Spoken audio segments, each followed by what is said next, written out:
ইলিয়াস আৰু মজিবুৰ দুয়ো ভাই ভিতৰে ভিতৰে লগ লাগি আছে। এইবাৰ তই পাছৰবাৰ মই, এইবাৰ তই পাছৰবাৰ মই, এইটো তেওঁলোকৰ নীতি। সেইকাৰণে সিহঁতক বিশ্বাস নকৰিব। তেওঁলোকৰ লগতো নাথাকিব। মোৰ পুৰা বিশ্বাস আছে দলগাঁৱৰ ৰাইজে আপোনালোকৰ ইয়াতে মই কোল্ড ষ্টৰেজৰ কাৰণে এপ্লাই কৰিছোঁ।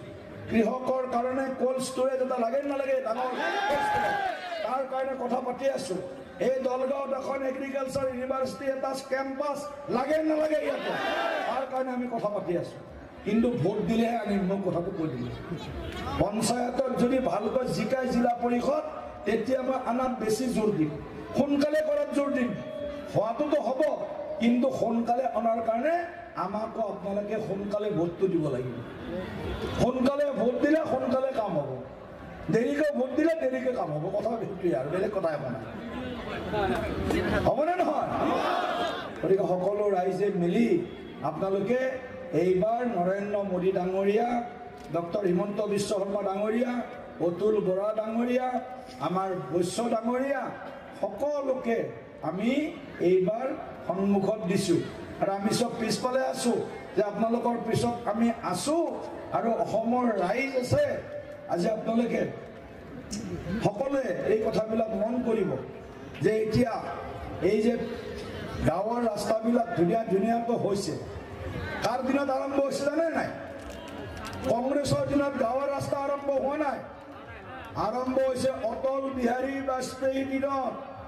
অটল বিহাৰী বাজপেয়ী যেতিয়া প্ৰধানমন্ত্ৰী আছিল, তেতিয়া 1999 চনত বিজেপি চৰকাৰে প্ৰধানমন্ত্ৰী গ্ৰাম সড়ক যোজনা আৰম্ভ কৰিছিল।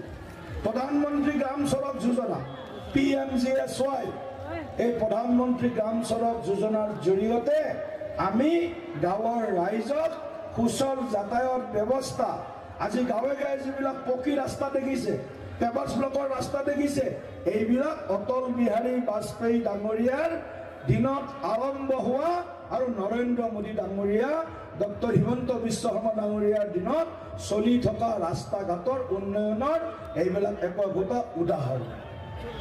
গতিকে সকলোৱে ন্যায় পাব লাগিব। পঞ্চায়ত ৰাজ ব্যৱস্থাৰ লক্ষ্য সেইটো গ্ৰামাঞ্চলৰ বিকাশ হ'ব লাগে। গাঁৱত থকা দুখীয়া, গাঁৱত থকা পিছপৰা, গাঁৱত থকা আমাৰ আই মাতৃসকল, গাঁৱত থকা কৃষকসকল, গাঁৱত থকা আমাৰ দিব্যাংগ ভাইসকল, যিসকলে নিজে কৰি খাব নোৱাৰে, তেনেকুৱা ভাই ভনীও বহুত আছেনে নাই গাঁৱত? গতিকে এই সকলোকে যদি ন্যায় দিব লগা হয়, সকলোকে যদি শক্তি দিব লগা হয়, তেওঁলোকক যদি আগবঢ়াই লৈ যাব লগা হয়, তেনে পঞ্চায়ততো আমাক বিজেপি চৰকাৰ লাগিবই, NDA চৰকাৰ লাগিবই। গতিকে পদুম আৰু হাতী, হাতী আৰু পদুম একে বস্তু। হাতী মানে পদুম, পদুম মানে হাতী, ফুলনি মানে বাগিচা, বাগিচা মানে ফুলনি, হয়নে নহয়? ফুলনি মানে বাগিচা, বাগিচা মানে ফুলনি। গানটো ওলাইছিল নে মাজত? AGP আৰু বিজেপি একে।